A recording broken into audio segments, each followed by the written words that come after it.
사실 오늘 말씀의 내용이 이 영상 안에 그대로 다 들어가 있어요. 묵은 땅을 기경하라. 어떻게 기경할까요?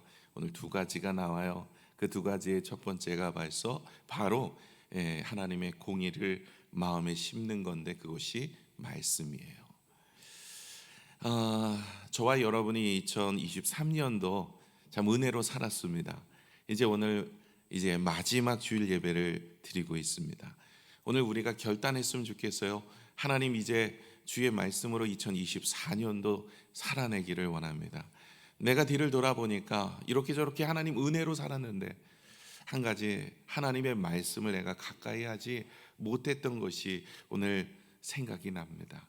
하나님, 좀 더 말씀을 많이 읽고 또 묵상하여서 내 마음의 말씀이 기준이 되어 살아내는 우리의 인생이 되기를 원합니다. 이런 결단이 오늘 말씀을 듣고 돌아가는 여러분에게 일어나기를 축원합니다. 우리가 보고 있는 이 호세아 선지자는요 60년간 활동을 했어요. 북이스라엘에서. 그 당시에는 북이스라엘이 가장 솔로몬의 영광이 재현될 정도로 아주 호화로운 풍요로운 삶을 살았습니다. 여로보암 2세 때 그랬습니다. 그럼에도 불구하고 하나님 이런 축복과 은혜를 주었음에도 불구하고 하나님 잘 섬겼을까요? 아닙니다. 오히려 하나님께서 그들에게 포도원의 과실을 많게 하시고 또 열매를 많이 맺게 하면 할수록 우상을 숭배하고 세상길을 걸어가는 그들의 죄악생을 보게 되어집니다. 하나님은 여전히 이스라엘 백성들을 끔찍히 사랑하셨어요.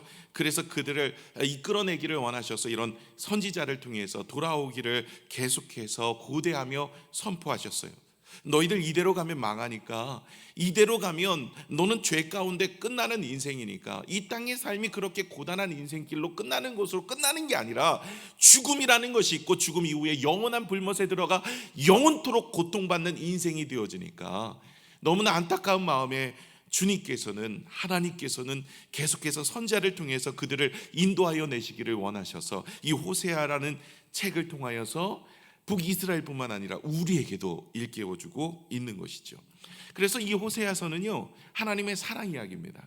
1장에서 3장까지는 거절당한 사랑 이야기예요.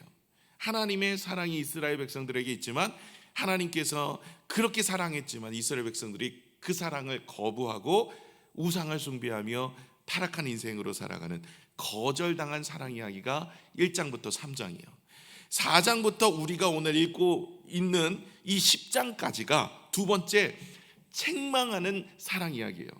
하나님의 그 사랑이 있지만 그들은 하나님을 사랑하지 않으므로 우상을 숭배하고 세상길을 걸어가는 그 책망받아야 될 그 죄악들, 그것을 하나님께서는 말씀하십니다. 그리고 다음 주부터 시작하는 11장부터 마지막 14장까지는 치유하시는 사랑 이야기예요. 그러니까 거절당한 사랑 이야기, 책망받을 사랑 이야기, 그리고 치유하는 사랑 이야기. 다시 말해 이 호세아서는 하나님의 사랑 이야기가 들어져 있다라는 것을 보시면 되겠습니다. 하나님께서는 계속해서 이스라엘 백성들을 돌아오게 하시지만 그들이 안타깝습니다. 돌아오지 않아요. 주의 음성을 경청하지 않습니다. 오늘 이제 10장 마지막 절에 대한 이야기를, 마지막 부분을 같이 나누는데 딱 2023년도 마지막을, 이 10장 마지막 부분을 나누게 된 게 참 은혜기도 합니다. 하나님께서는 계속해서 4장에서 10장까지 무엇을 이야기한다고요? 책망하는 사랑 이야기라고요. 하나님께서 그들의 죄악을 말씀하시고 이제 11장부터는 그들을 치유하시는 하나님으로 나타나셔서 회복하실 것을 예언하시는 이야기가 나와 있는 것이죠. 하나님이 이스라엘 백성들을 정말 사랑하셨어요. 끝까지 그들을 포기하지 않으십니다. 그리고 그들을 이끌어 가십니다. 이와 같이 하나님은 저와 여러분도 끝까지 포기하지 않으시고 계속해서 지속하여 여러분을 이끌어 내실 줄로 믿습니다. 이제 2024년도도 하나님께서 이제 여러분을 향한 사랑을 통해서 하나님은 여러분의 삶을 이끌어 가실 텐데 여러분이 첫사랑을 회복하셔서 은혜로 나아가시는 여러분 되시기를 축원합니다. 자, 오늘 9절은 이렇게 시작합니다. 자, 9절 같이 한번 읽어보겠습니다. 9절입니다. 9절 말씀 시작. 이스라엘아, 내가 기브와 시대로부터 범죄하더니 지금까지 죄를 짓는구나. 그러니 범죄한 자손들에 대한 전쟁이 어찌 기브아에서 일어나지 않겠느냐. 자, 무슨 얘기를 하고 있어요? 지금 이스라엘의 죄악상에 대해서 이야기를 하고 있는데, 오늘 이 죄악상의 가장 마지막 부분이 결론이거든요. 이 결론 부분이 이 죄악상의 가장 구체적으로 그 죄가 무엇인지를 드러내고 있어요. 그 죄악들이 어떤 모습에서부터 오게 됐냐면, 이 기브아의 죄로부터, 그때부터 시작하여 범죄하더니 지금까지 그 죄를 짓고 있대요. 도대체 기브아 시대부터 지었던 죄가 어떤 죄일까요? 이 죄는요, 이 기브아 시대 때 죄에 대한 이야기는 여러분 아시죠? 동성애자들이 있었습니다. 그 당시에 이스라엘 백성들 중에서 동성애자들이 기브아에 살았어요. 근데 이 기브아의 이 불량배들이 지나가던 레위인을 욕보이려고, 이 남자를 데려다가 욕보이려고 하는데, 대신 내어준 그 첩을 욕보이고 죽게 만듭니다. 분노한 레위인은요, 그 첩을 12토막을 냅니다. 사람을 12토막을 내서 각 지파에게 보내요. 그리고 이 사실을 모든 지파에게 알립니다. 공분을 산 거죠. 온 이스라엘 지파들이 함께 모여서 이 베냐민 지파를 칩니다. 그때 이 베냐민 지파가 600명 남기고 다 죽습니다. 민족이 민족을 치는데, 이 같은 민족 안에 있는 그 민족들이 친 거예요. 그 이스라엘 백성들이 서로 전쟁을 해서 이 12지파가 한 지파를 완전히 초토화시키는 거죠. 이 베냐민 지파도 한 지파가 12지파일 수도 있겠지만, 12지파는 사실은 요셉 지파가 두 개로 나눠져 있기 때문에 므낫세하고 에브라임 이렇게 두 개로 나눠서 사실 13지파가 맞아요. 그리고 레위 지파는 땅을 분배받지는 못했죠. 그래서 12지파만 땅을 분배받게 되어지는데, 이렇게 베냐민 지파가 완전히 초토화된 거예요. 600명 남기고 다 죽었어요. 끔찍한 이런 일이 소돔과 고모라에서 일어났던 일과 같은 모습이죠. 우상을 숭배하고 무엇보다 동성애자들로 하나님 앞에 죄를 범하는 일입니다. 동성애는요, 하나님이 정말로 싫어하는 죄입니다. 성경에 보면 이 동성애는 하나님의 죄라고 판명했어요. 그런데 사람들은요, 이 동성애도 우리가 인정해 주어야 된다라고 생각을 하고, 제가 지난주에도 말씀을 드린 것처럼 이제 교황까지도 이 동성애자들을 축복해 주어라. 여러분, 죄는요, 하나님이 판단해야 죄는 거예요. 우리가 이성이나 경험이나 판단을 통해서 선과 악을 구분짓는 건요, 하나님의 자리를 우리가 넘보는 겁니다. 여러분, 에덴 동산에서 선악을 알게 하는 실과의 열매를 따 먹은 것, 이게 뭐라고 말씀을 드렸죠? 왜 하나님께서는 동산 중앙에 생명나무와 선악을 알게 하는 실과를 두셨을까요? 생명의 근원은 하나님이시라는 거예요. 또 하나, 선악의 구분도 하나님이 하시는 거예요. 다시 말해, 하나님의 말씀이 우리의 인생에 선과 악을 구분짓는 거지, 사람들이 모여서 야, 동성애는 죄로 보지 말자, 이렇게 함으로 인하여 죄가 안 되는 게 아니라, 하나님이 죄라고 판명하면 죄입니다.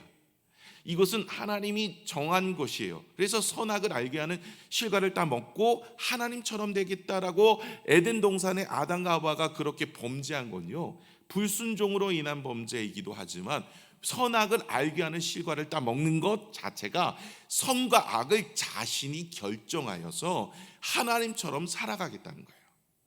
그 시대가 어느 시대입니까? 이 기브아 시대고요. 그 시대가 언제 시대입니까? 지금 이스라엘 북이스라엘 시대고, 그 시대가 소돔과 고모라뿐만 아니라 지금 우리가 살고 있는 이 시대도 마찬가지예요. 자신의 인생의 모든 판단을 말씀이 아니라, 성경이 아니라 무엇으로 판단한다고요? 다시 말해, 자신의 인생에 자기가 그 일을 판단하며 살아가겠다라는 거예요. 그래서 이들의 가장 큰 문제는 뭐냐면, 동성애도 죄지만 그들의 인생에 있어서 판단이 각각 제 소견에 옳은 대로 행하였더라. 이게 사사기 시대 기브온의 죄거든요. 기브아의 죄거든요. 그 당시에 기브아 성의 죄가 사사기 시대 마지막 사건이에요. 그래서 17장에도 그렇고 21장 사사기 마지막 21장에도 무슨 얘기가 납니까? 각각 제 소견에 옳은 대로 행하였더라. 그들은요, 가장 문제가 무엇이냐면, 자기의 소견에 옳은 대로, 자기가 판단하여 죄인지 아닌지를 자기가 구분하며 인생의 주인이 하나님이 아니라 자신이 되어져요. 이것이 이제 북이스라엘까지 계속해서 흘러 죄가 흘러오게 되어진 것입니다. 다시 말해 자신의 인생의 기준점을 말씀에 두지 않고 내 생각, 내 경험, 내 느낌, 내 판단, 내가 옳은 건 옳은 거고 내가 아니면 죄가 되는 거예요. 그런 인생으로 살아왔던 것이 바로 지금에 이르기까지 하나님 보시기에 그 모습이 죄라는 것입니다. 저와 여러분이 오늘도 하나님의 말씀이 우리의 인생의 기준점이 되어야 할 줄로 믿습니다. 내 인생 내가 살아가는 건 맞습니다만은 우리의 생각과 우리의 마음이나 우리의 판단, 경험 이런 것들로 인생을 사는 것이 아니라 하나님의 말씀으로 살아내는 저와 여러분이 되셔야 할 줄로 믿습니다. 이렇게 되어지니까 이제 임박한 진노가 임할 것이다 라고 하면서 10절에 너희가 범한 죄악이 두 가지를 이야기합니다. 이들이 이제 기브아에서부터 시작하여서 그들이 범한 범죄가 이제 어떤 모습인가 두 가지로 이 이스라엘 전체에 지금 벌어지고 있는 죄를 구체적으로 두 가지로 요약을 하고 있어요. 우리 같이 한번 읽어볼까요? 시작. 내가 원하는 때에 그들을 징계하리니 그들이 두 가지 죄에 걸릴 때에 만민이 모여서 그들을 치리라. 두 가지가 무엇이에요? 우리가 계속해서 4장부터 오늘 10장에 이르기까지 살펴봤던 전체적인 두 가지의 모습의 죄는 첫 번째가 바로 우상 숭배입니다. 두 번째는 무엇이냐면 하나님의 의를 버리고 도덕적으로 타락한 죄입니다. 이것이 바로 자신의 인생이 자신의 마음대로 살겠다라는 것이죠. 그러니까 우상 숭배가 첫 번째고 또 하나는 자신의 인생에 말씀이 없고 자신이 주인이 되어 살아가는 이 두 번째 모습이에요. 우상 숭배가 뭡니까? 의지하는 거예요. 하나님을 의지해야 되는데 하나님 아닌 다른 것을 의지하고 사랑하는 게 우상입니다. 우리가 계속해서 이스라엘 백성들이 의지해야 될 것은 하나님인데 자꾸만 아수르나 애굽을 의지하는, 권력을 의지한다든지 돈을 의지한다든지 명예를 의지한다든지 성공을 의지하든지 이런 모습으로 살고 있는 거예요. 하나님 의지하며 살아야 되는데 하나님이 아닌 거예요. 하나님 사랑하며 살아가야 되는데 하나님이 아닌 거예요. 돈이나 명예, 성공, 부귀, 쾌락 이런 것들을 사랑하며 살아가고 있는 거예요. 이들이 지금 하나님께도 예배를 드립니다. 예배를 드리면서도 이렇게 살아가는 거예요. 지금 또 풍요롭습니다. 그러니까 어떤 생각을 해요? 하나님이 나를 인정했어. 그러니까 이런 축복을 주신 것 아니겠어? 근데 호세아서를 통해서 말씀을 계속 선포하는 하나님을 보면 인정하는 것이 아니라 지금 참고 인내하는 거예요. 너희들 임박한 진노가 임할 것이다라는 거예요. 어찌 보면 우리가 예수 잘 믿고 오늘 은혜 가운데 살고 있는 것처럼 보이지만 우리가 하나님 앞에 우상을 내 안에 두고 하나님도 섬기고 세상도 섬기고 하나님도 바라보며 세상도 바라보고 있는 우리의 모습, 내 안에 우상이 있다면 어찌 보면 북이스라엘을 향한 말씀이 곧 나의 말씀이기도 하는 것이죠. 두 번째 죄가 뭡니까? 하나님의 의를 버리고 도덕적으로 타락한 죄입니다. 다시 말해 선악을 따먹는 아담과 하와의 모습처럼 이 불순종이에요. 하나님의 말씀을 알고도 준행하지 않습니다. 다시 말해 하나님의 말씀을 모르는 것도 알아요. 사랑이 뭔지도 알고 용서가 뭔지도 알고 탐욕이 뭔지도 알고 주의 말씀을 지켜서 안식일 거룩히 지키는 주의를 지켜야 되는 것도 알고 하나님께 헌물을 드려야 되는 것도 알고 내 삶에 이런 모습 저런 모습 해야 되는 것도 다 알아요. 그런데 그 말씀대로 살지 않아요. 기준점 자체가 말씀이 아니에요. 내 인생의 기준은 내 생각이에요. 내 느낌이라는 것이죠. 그렇게 살아가는 인생이 되어버린 거예요. 끝내는 하나님이 징벌을 하시겠대요. 어떻게 해요? 11절에 이렇게 징벌을 하시겠대요. 한번 읽겠습니다. 시작. 에브라임은 마치 길들이 남소 같아서 곡식 밟기를 좋아하나 내가 그의 아름다운 목에 멍에를 메우고 에브라임 위에 사람을 태우리니 유다가 밭을 갈고 야곱이 흙덩이를 깨트리리라. 자 보시면 뭐라고 얘기해? 에브라임, 북이스라엘을 말하는 거예요. 마치 길들인 암소 같대요. 곡식 밟기를 좋아하는데 내가 그의 이름 아름다운 이 목에 멍에를 메고 에브라임 위에 사람을 태우고 유다는 밭을 갈고 야곱이 흙덩이를 깨트리라. 도대체 이 이야기가 뭐냐는 거예요. 당시에는요, 이 암소들이 이제 밭을 가는데 두 종류랍니다. 첫 번째, 말을 잘 안 듣고 억세고 아직 훈련이 되지 않는 암소는 멍에를 씌우고, 그리고 밭을 갈아요. 그리고 흙을 가는 겁니다. 이건요, 밭을 갈고 흙을 가는 건 힘든 일이에요. 노동을 상징해요. 다시 말해 이것은요, 고된 이전의 죄악 가운데 있었던 노예 생활을 의미합니다. 이 원래는 그런 에브라임이었어요.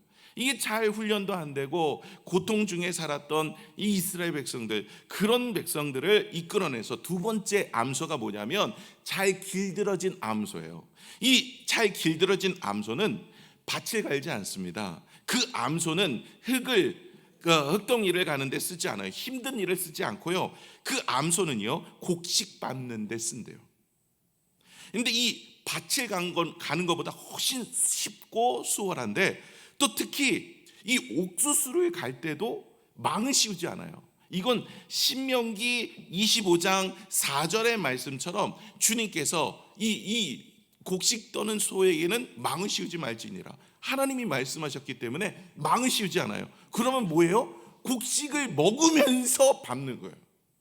그러니까 이 소는요, 살이 쪄요. 그렇죠? 하나님이 주시는 축복과 은혜를 상징해요. 하나님께서 그들에게 자유와 그리고 번영을 주셔서 이제는 그들이 오늘 말씀 11절에 보시는 것처럼 잘 훈련된, 마치 길들여진 암소 같아서 곡식 밟기를 좋아하나, 그들은 하나님이 주시는 축복으로 이제는 옥수수를 밟으면서 하나님의 일들을 갚는 하나님이 주시는 축복으로 그들은 이제 부귀와 영화를 얻고 살아가는 인생이에요. 그런데 이제 그들에게 다시 어떻게 하시겠다고요?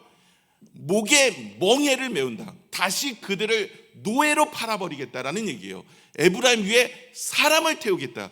그들에게 다시 멍에를 메우고 이전의 모습으로 고통받는 이 밭을 갈고 흙을 가는 힘겨운 인생길을 하게 만들겠다. 그러면서 남유다도 마찬가지야. 너희도 밭 갈고 야곱들을 깨트리랴. 너희들도 똑같은 죄를 짓기 때문에 이제 포로로 끌려갈 것을 예고하는 거예요. 오늘 이 11절은 그 의미예요.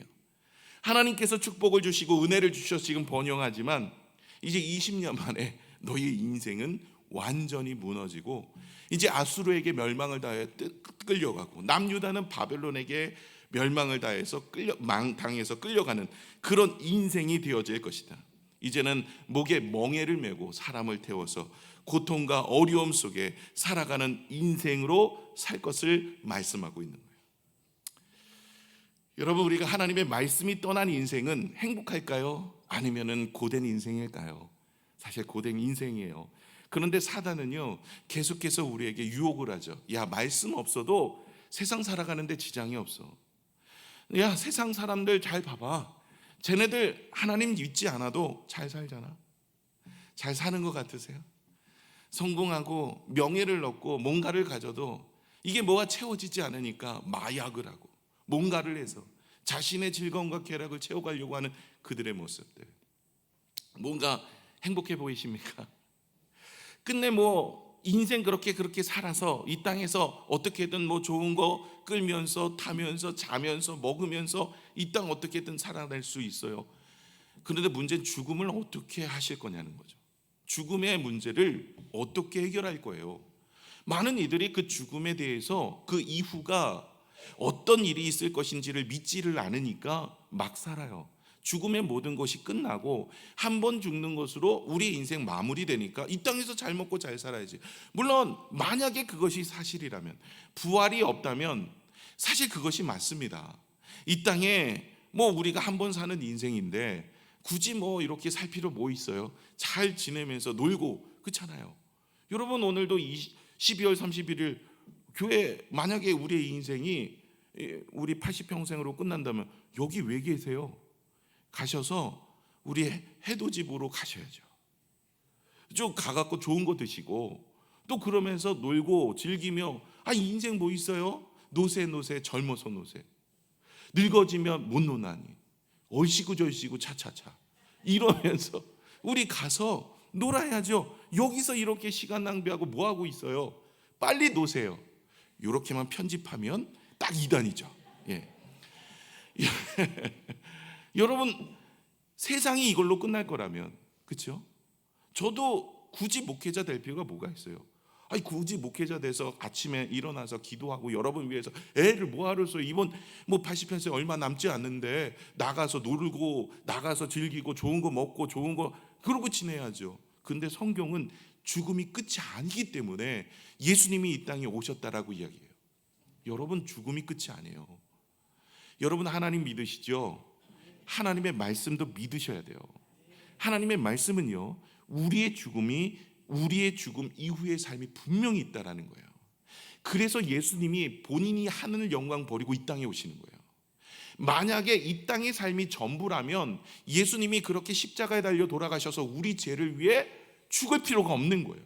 그냥 만왕의 왕으로 오셔서 모든 나라를 통치하셔서 우리를 이 복지사회, 아름다운 사회로 그렇게 행복하게 지내면 됩니다. 그런데 이 죽음이라는 게 이 땅의 삶의 끝이라고 끝나는 게 아니에요. 우리를 위해 십자가에 달려 돌아가셔야 우리가 죽고 나면 이 죄로부터 영원한 불못에 들어갈 수밖에 없는 인생인데, 그래서 주님은 아직 사단을, 공중권세 잡은 자를 내두는 거예요. 왜냐하면 이 공중권세 잡은 자들을 심판하게 되어질 때 그 밑에 있는 하순위의 어떤 죄로 종로로 타는 우리도 다 같이 들어가요. 그러니까 이 한 사람이라도 구원하기 위해서 지금 놔두는 거예요. 하나님이 마음 좋아가지고 사단 놔두는 게 아니라, 여러분, 사단을 놔두는 이유는 사단 밑에 우리가 에덴 동산부터 죄를 짓고 사단의 종노릇해서 이 죄로부터 다 죽을 수밖에 없는 인생이지만, 주님께서 그들을 내두시는 이유가 그 밑에 있는 하수인인 우리가, 죄 가운데 죽을 수밖에 없는 우리가, 영원히 불못으로 들어갈 수밖에 없는 우리가 복음을 듣고 예수 믿고 하나님의 자녀가 될 수 있는 기회를 계속 열어주시고 계시기 때문에, 여러분, 시간이 없어요. 여러분의 가족들 구원시켜야 돼요. 저와 여러분이 오늘도 하나님 말씀 없으면, 하나님이 없으면 잘 살 것처럼 보이지만, 아브라함의 조카 롯, 소돔과 고모라 가서 잘 살았나요? 에덴 동산 아담과 하와 하나님처럼 되어서 하나님 그 구속받고 살아가는 인생, 내 인생 내가 한번 살아보겠다, 선악을 알게 하는 실과를 먹고 잘 살았나요? 오히려 쫓긴 인생이요, 사망의 길을 걸어요. 엉겅퀴가 땅에서 날아 고통이 있어요. 해산의 고통과 아픔을 따라 살아갈 수밖에 없는 인생입니다. 사단은 계속해서 우리에게 유혹합니다. 야, 예배 뭐하러 드려? 하나님 말씀 뭐하러 읽니? 그거대로 살아간다고 뭐가 좋아져? 인생 짧은 거야. 그렇게 살지 말고 네 인생 네가 살아야지. 세상 사람들 봐봐, 다 그렇게 살아 라고 하는 그런 유혹에 우리를 넘어뜨리는 것입니다. 그러나 우리 인생의 마지막은 분명히 있다는 것이죠. 우리는 영원한 생명을 향해 나아가는 것이죠. 16세기 캐리라는 영국의 부호가 있었습니다. 그 집에 아들이 둘이 있었는데 큰아들의 이름은 조지예요. 두 번째 아들의 이름은 윌리엄입니다. 두 아들은 모두 옥스퍼드 우수한 성적을 내고 졸업한 수재였어요. 큰아들은 사업을 했어요. 이 조지라는 아들은 사업을 해서 돈을 많이 벌었어요. 당대 부호가 됐습니다. 사람들로부터 부러움을 사며 떵떵거리고 살았어요. 근데 둘째 아들은 윌리엄이에요. 책을 읽다가 인도에 대한 책을 접하게 됩니다. 그리고 하나님께 선교사로 서원을 해요. 하나님, 내가 복음을 들고 인도로 가겠습니다. 주변 사람들이 미쳤다 그랬어요. 그 인도를 왜 가냐? 그 인도 가서 너가 그렇게 한다고 뭐가 달라질 게 있느냐? 그러나 이 둘째 아들 윌리엄은 하나님의 복음을 들고 나갔습니다. 많은 사람들이 어리석다 이야기했어요. 인도의 복음을 들고 나가서 학교도 세우고 병원도 세우고 성경도 편찬했습니다. 나중에 이 윌리엄 캐리라는 이 사람의 일생을 하나님께서는 복되게 하셨어요. 선교의 아버지라고 부를 정도로 그의 인생은 아름다웠습니다. 대형 백과사전에 보시면 윌리엄 캐리는 한 페이지 반을 그의 일화를 가지고 쓰여져 있어요. 그러나 반면에 그의 형은 당대 떵떵거리고 부자로 살았던 그 형은 단 한마디로 이렇게 쓰여 있어요. 윌리엄 캐리의 형. 여러분, 우리의 인생에 있어서 무엇이 참된 행복이고 무엇이 참된 은혜의 모습인가요? 여러분, 세상은 물질 만능주의에 물들어 살아갑니다. 조물줄 위에 건물주라고 얘기해요. 물질이 신이 되어버렸어요. 우리 아이들 뭐가 되고 싶어? 라고 얘기하면 꿈 1위가 건물주래요. 이 정도로 아이들에게 이제는 돈이 우상이 되어버리고, 세상도 그래요. 성공, 물질, 명예, 이런 것이 내 인생의 중심이 되어버린 거예요. 하나님의 영광보다는 나의 영광, 내가 잘 돼야 하나님 영광 아니야? 이렇게 이제는 합리화해버려요. 그러다 보니까 이제 하나님의 나라를 위해 사용하고 쓰임받는 인생보다는 내가 잘 되는 게 하나님 앞에 도움이 되지. 여러분이 잘 되고 명예를 갖고 뭐 하나님 도움 됩니까? 제 말씀을 드렸죠. 하나님은 영광을 우리가 돌리지 않아도, 한 사람도 돌리지 않아도 지존하신 분이 아예 올라가 계셔. 더 이상 올라갈 자리가 없다니까요. 내려오시지도 않아. 우리가 영광 안 돌려도 사실은 지존하신 분이에요. 근데 왜 우리가 복음을 전하고 하나님 영광을 위해 살아간다 이 얘기를 합니까? 하나님 앞에 사랑받는 우리가 하나님과 함께 동행하며 살아가는 그것만으로도 하나님은 기쁨인 거예요. 저와 여러분이 오늘도 우리의 인생에 바알을 쫓아가요. 바알 신이 어떤 신이에요? 풍요의 신이에요. 북이스라엘은 지금 바알 신을 숭배해요. 그 바알과 아세라를 숭배하는 풍요를 추구하고 있어요. 지금 풍요를 누가 주셨어요? 하나님이 주셨는데 계속해서 풍요를 바알이 줬다 그래요. 그러면서 세상의 풍요를 따라 살아가는 거예요. 세상의 신조를 따라 살아가는 거예요. 그것이 우상입니다. 하나님을 의지해야 되는데 하나님이 아니라 세상 의지하며, 돈 의지하며, 명예 의지하며, 성공 의지하며, 자신의 인생을 의지하며 살아가요. 판단도, 자신의 인생의 판단도 말씀이 기준이 아니에요. 자기의 사고, 경험, 세상의 이치를 가지고 삶을 판단하며 살아갑니다. 이러니 이 두 가지의 모습, 우상 숭배와 자신의 삶의 그 모든 판단을 말씀이 아니라 자신의 경험과 생각, 이 두 가지 죄가 이스라엘에게 지금 뼛속 깊이 묻어가지고 이제까지 오게 된 거예요. 하나님께서는 그들에게 임박한 진노가 있다라고 말씀하시고 이제는 그들을 심판하시겠다라고 하는 거예요. 저와 여러분이 오늘 우리의 모습이 바로 이 우상을 숭배하고 하나님의 말씀이 기준점이 되지 않는 인생으로 살아가고 있다면, 지금 풍요 속에 살고 있더라도 하나님의 임박한 진노가 우리에게 임할 수 있다는 경고의 메시지이기 때문에 여러분, 우리가 잘 듣고 우리 자신을 2023년도 잘 돌아보셔야 할 줄로 믿습니다. 그런데 오늘은 이 임박한 진노가 우리에게 임할 때 이 두 가지 죄가 이제 회복되어질 수 있는 방법을 일러주세요. 우리가 그걸 알아야 2024년도 잘 살죠. 그 24년도 어떻게 살아야 될까요? 묵은 땅을 기경하며 살으래요. 12절을 같이 한번 읽겠습니다. 이게 우리의 마음, 다시 말해 이 죄로부터, 그 두 가지 죄로부터 회복될 수 있는 방법인데 함께 읽겠습니다. 시작. 너희가 자기를 위하여 공의를 심고 인애를 거두라. 너희 묵은 땅을 기경하라.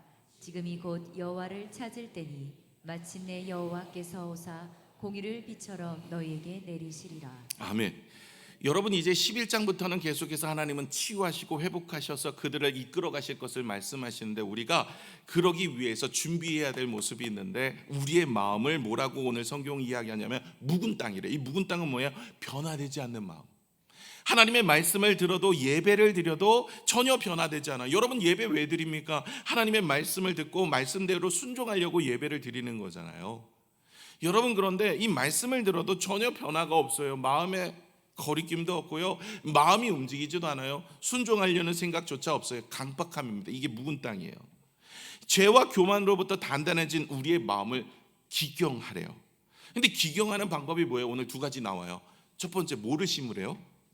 공의를 심으래요. 공의가 뭘까요? 공의가, 여러분, 하나님의 공의는요, 하나님의 율법, 하나님의 말씀을 하나님의 공의라고 이야기해요. 여러분, 하나님의 의가 이 땅에 오셔서 우리를 위해 구원하셨다, 이런 말씀 들어보셨죠? 이게 예수 그리스도입니다. 말씀이 육신에 대해 오신 거예요.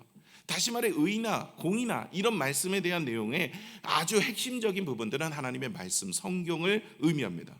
성경을 우리의 마음에 심으라는 거예요. 지금 그 얘기를 하고 있는 거예요. 우리의 인생의 기준이, 네 인생의 기준이 생각이나 경험이 아니라 세상의 이치와 판단이 아니라 하나님의 말씀이 우리의 인생의 기준이 되라는 거예요.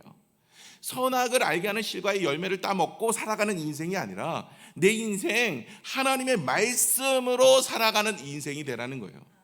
내 인생 내가 결정하고 내가 판단하고 내가 하는 게 아니에요. 말씀을 기초로 하고 늘 기도하여서 하나님이 무엇을 원하시는지를 따라 살아가는 인생. 다시 말해 우리의 마음에 이 묵은 마음이 다시 회복되어 옥토가 될 수 있는 첫 번째 방법은 말씀 성경입니다. 오늘 영상 같이 나눴잖아요. 여러분, 우리의 마음에 묵은 우리의 마음, 굳어진 우리의 마음이 다시 하나님의 은혜 가운데 나아갈 수 있는 방법은 하나님의 성경인 줄로 믿습니다.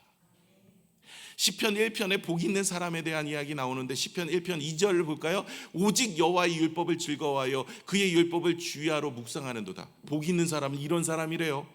여러분, 2절의 삶을 살아내고 계십니까?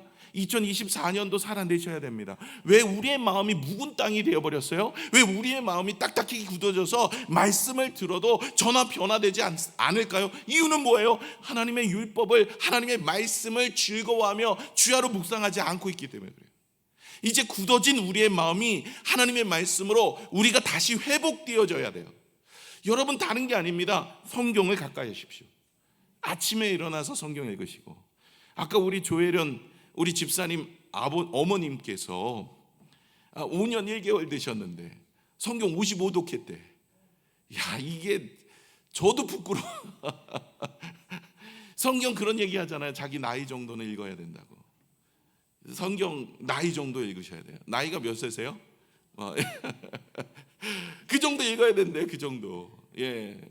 우리가 성경을 자꾸 묵상을 하시고, 물론 많이 다독하는 것도 중요하지만, 우리가 속독도 중요하지만 정말 정독하는 것도 중요해요. 한 번을 읽어도 잘 읽으셔야 돼요. 그러나 중요한 것은 성경을 읽어야 된다는 거예요. 2024년도 우리의 묵은 땅을 다시 옥토로 만들 수 있는 첫 번째 방법, 말씀을 많이 읽으시기를 바랍니다. 또 말씀을 많이 들으시기를 바랍니다. 말씀을 많이 마음에 새기시기를 부탁을 드립니다. 시편 1편 3절 이렇게 이야기합니다. 그는 어떻다고요? 그는 시냇가에 심은 나무가 철을 따라 열매를 맺으며 그 잎사귀가 마르지 아니한 같으니 그가 하는 모든 일이 다 형통하리로다. 여러분, 우리가 형통을 꿈꾸세요? 그렇다면 하나님이 하시는 모든 일에 역사하기를 원하십니까? 말씀을 가까이 하면 이와 같다는 거예요. 묵은 땅이 하나님의 말씀으로 인하여서 우리의 땅이 이 시냇가에 심은 나무와 같은 놀라운 역사가 일어나는, 열매 맺는 땅이 되어지는 놀라운 일들이 말씀을 통해서 일어나는 거예요. 그래서 오늘 12절에 뭐라고 얘기해요? 너희 묵은 땅을 기경하는데 공의를 심어라. 하나님의 말씀을 네 마음에 심어라. 말씀이 없으면 무너진다. 말씀이 없는 민족은 무너지는 거예요. 저와 여러분이 성경을 가까이 하시기를 부탁을 드립니다. 조혜련 씨 어머니 초등학교도 몰라서 성경 잘 못 읽는다 그러시잖아요. 글도 잘 모르고 눈이 어둡다고, 연세가 82세니까 성경 이만한 거 사세요. 어머니처럼 한 장을 그냥 이렇게 엄청 힘들게 넘기, 그런 거 아니면 여러분 성경 들으세요. 요즘에 성경 유튜브로 들을 수 있는 거 너무 많잖아요. 성경을 계속 묵상하시고, 안 되시면 새벽에 오세요. 새벽 기도 나오시면 저희가 같이 묵상합니다. 계속 말씀을 묵상하며 말씀 가운데 사세요. 왜 내 인생이 이렇게 안 풀리지? 여러분 한번 고민해 보세요. 여러분, 내 마음에 묵은 땅은 아니지. 왜 묵은 땅이 되었어요? 우상을 숭배하고, 그리고 내 인생 내가 주관하며 살아가는 거예요. 말씀이 없으니까요. 예, 말씀을 묵상해야 돼요. 두 번째, 뭐를 하라고 이야기합니까? 인애를 거두래요. 자, 오늘 12절에 보시면 다시 12절을 보여주실까요? 12절이요. 너희가 자기를 위하여 공의를 심고 인애를 거두래. 인애가 뭘까요? 헤세드입니다. 이거 계속해서 호세아서에서 나오는 단어이죠. 이 인애는요, 하나님의 사랑을 의미합니다. 여러분, 공의를 심으면 무엇을 거두냐면 하나님의 사랑을 거둬요. 심은 대로 거두리라. 여러분, 말씀을 내 마음에 심으면 내 삶 속에 사랑이 나타나는데, 성령의 9가지 열매 중에 첫 번째가 사랑이 나와요. 여러분, 우리의 인생에 하나님께서 우리의 삶을 아름답게 열매 맺고 하나님의 사랑으로 우리가 사랑의 사람이 되고, 하나님을 사랑하고 내 이웃을 사랑하고 사랑으로 선포하고 사랑으로 살아가며 하나님의 은혜 가운데 우리가 살아갈 수 있는 방법은 말씀을 심을 때 열매가 사랑에 거둬지는 은혜가 되는 거예요. 근데 이 열매는 우리의 삶을 의미해요. 우리가 따 먹는 거잖아요. 그 열매로 인하여 우리가 살아가는 거예요. 말씀을 자꾸 내 마음에 심으면 이제 사랑의 사람이 되어집니다. 그러면 그 열매가 나타나서 우리의 삶에 그런 삶을 살아내는 거예요. 우리가 사랑의 사람으로 살아가는 거예요. 성령의 열매가 나타나게 되어 있는 거예요. 그러려면 어떻게 해야 돼요? 말씀을 가까이 하셔야 되는 거예요. 여러분, 묵은 땅을 기경할 수 있는 방법은요, 오직 말씀을 가까이 하면 우리가 하나님의 사랑이 나의 삶 속에 열매로 맺어지고 그 열매를 먹고 누리면서 함께 삶을 살아내면서 순종하면서 하나님의 은혜가 나타나는 거예요. 근데 13절 한번 보여주실까요? 근데 이들은 어떻게 살았어요? 13절이요. 너희는 악을 밭가라 죄를 거두고. 악으로 밭을 갈아요. 공의를 심어야 되는데 이 공의로 안 심고 악으로 심어요. 그리고 나서 거짓 열매를 먹어요. 이 하나님의 인애, 하나님의 사랑을 먹어야 되는데 이들의 거짓 열매, 헛된 것을, 세상 것들을 먹으며 살아가요. 그러면서 내가 내 길에 내 용사의 많음을 의뢰하였다. 그들의 길과 용사, 세상의 권력을 따라 살아가는 인생을 말하고 있죠. 그랬을 때 14절 15절 그들의 인생의 결론입니다. 같이 읽어볼까요? 시작. 그러므로 너희 백성 중에 요란함이 일어나며 내 산성들이 다 무너지되 살만이 전쟁의 날에 베다벨을 무너뜨린 것 같이 될 것이라. 그때의 어머니와 자식이 함께 부서졌도다. 너희는 큰 악으로 말미암아 베델이 이같이 너에게 행하리니 이스라엘 왕이 새벽에 정령 망하리로다. 이스라엘 백성이 새벽에 정령 망하리. 갑자기 망한다, 이 얘기입니다. 여러분, 우리의 인생, 여러분, 우리의 묵은 땅이 내 마음에 있으면, 말씀이 살아 역사하지 않으면 이렇게 말씀을 들어도 강팍하게 되어지면 갑자기 갈 수가 있어요. 여러분, 주님이 우리에게 죽음이라는 게 멀리 있지 않더라고요. 죽음이 늘 옆에 있더라고요. 어떻게 될지 아무도 모릅니다. 저와 여러분이 명대로 80평생 90세까지 잘 살면 얼마나 좋겠습니까? 근데 사고와 사건들, 세상은 어지럽습니다. 지금도 이야기하잖아요. 세계 정세, 내년에 전쟁이 일어날 수 있는 발발 지역 중에 푸틴이 꼽은 세 번째가 바로 한반도라고 그러지 않습니까? 이제 어떻게 될지는 아무도 모르는 인생을 우리가 살고 있습니다. 우리가 병으로도 사고로도 전쟁으로도 우리의 명으로도 갑자기 일어나는 우리의 죽음 앞에 우리는 준비하는 자가 되어야 돼요. 묵은 땅이 되어서 우상을 숭배하며 내 인생 내가 살아가는 그런 인생이 아니라, 이 사람들도 예배드리고 살아가요. 근데 하나님은 그들을 바른 모습이 아니라 그들은 거짓된 모습이라고 이야기합니다. 이들의 가장 중요한 것은 묵은 땅의 모습들을 말씀을 기초로 하고 살지 않으니 열매를 거둘 수가 없는 거예요. 사랑의 열매가, 성령의 열매가 그 삶 속에 나타나지 않습니다. 그러니 세상을 벗삼아 살아가고 있는데, 저와 여러분이 우리의 마음에 2024년도는 하나님의 말씀을 심고 우상을 버리는 여러분 되시길 바랍니다. 하나님의 말씀을 내 마음에 심고 거기서 나오는 성령의 열매로, 사랑의 모습으로 우리가 세상을 살아내서 하나님 앞에 기쁨이 되는 저와 여러분의 삶이 되시기를 축원합니다. 기도하겠습니다.